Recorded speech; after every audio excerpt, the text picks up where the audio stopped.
Today we will be talking about the way society views sexual assault survivors. The way our society treats and views sexual assault survivors should be something that we are ashamed of, because we view them as dirty, or we make them think that they're dirty because of the way they are portrayed throughout our media and the situations that they are put into. Not that they create themselves. Misplaced concern is one of the things I want to talk about.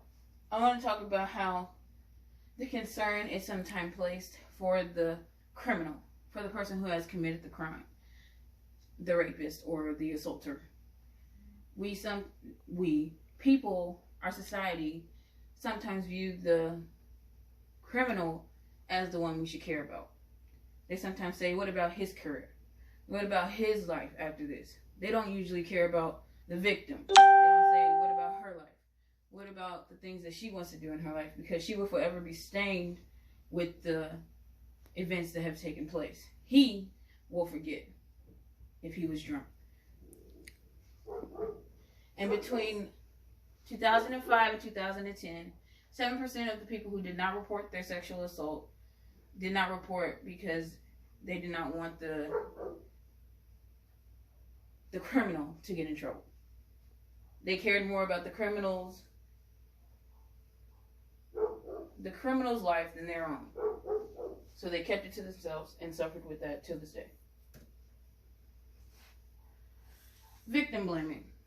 Victim blaming is something that comes out of misplaced concern.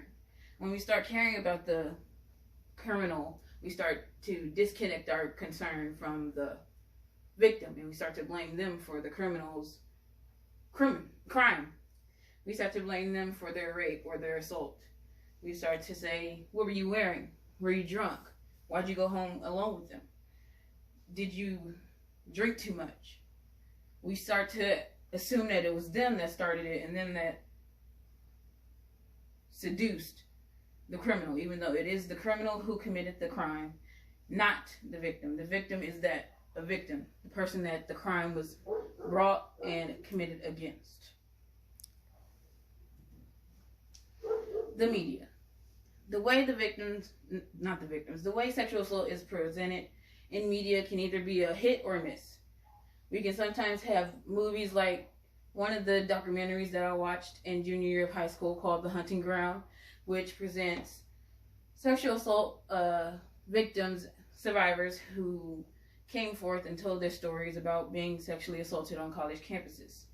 And then we have movies or shows like the Game of Thrones who use sexual assault as a way of love, making it seem as if that's how he loves her and that's how he portrays his love, like it's something positive, even though we know it is something negative and we should not congratulate or condone.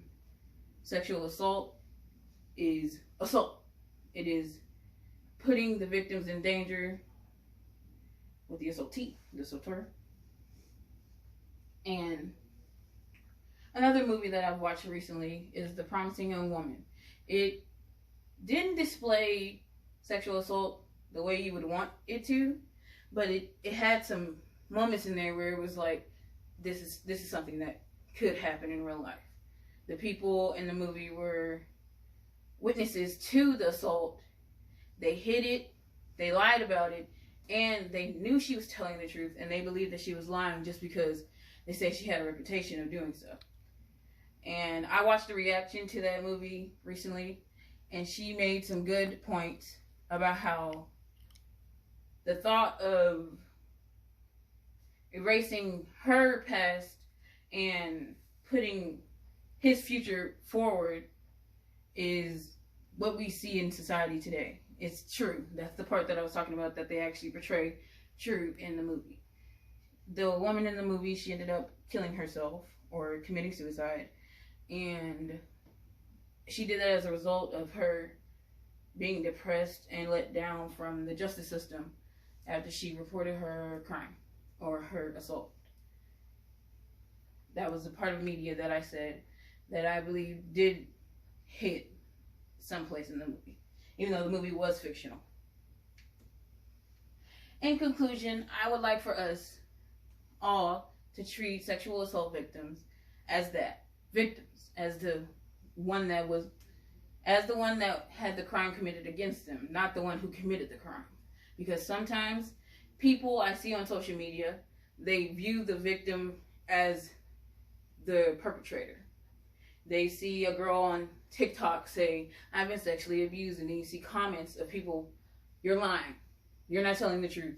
There's no way you could have been abused, because people deem people that they don't find attractive unable to be abused. Even though that is not true, because disabled women, even though some people find them unattractive, have been sexually assaulted in today's society. They have been taken advantage of because they can't either say what happened, they don't remember what happened, or it was easy because the person was their caregiver. And I found out that most people, more than 80% of sexual assault crimes are committed by those that the victim knows. And I just wanted us to remember that there are people out there in fear of being judged, misjudged, and put down because of their crime, because of the crime that was committed against them, the victims. They are scared, they feel as though they are dirty, they are misused, and that they can't be loved. And so I just wanted to bring light to the situation and persuade you to change the way you think about the victims. Think of them as victims, not the perpetrator. Don't think in reverse. Don't think the victim perpetrator and the perpetrator victim, because that's not how it goes. If that was how it goes, they'd be in different categories. And that was about it. But I wanted to bring to light the mindset of the other side. The way they think. They think just like the American justice system. Innocent until proven guilty. So they don't want to blame the rapist. They want to blame the victim because they don't know if the rapist actually did it, because there are people who lie. But these people, I feel as though we need to put that on the victim. Give them the chance to be proven wrong or not, because they are the one who had the crime committed against them. Okay, that will be all. Thank you.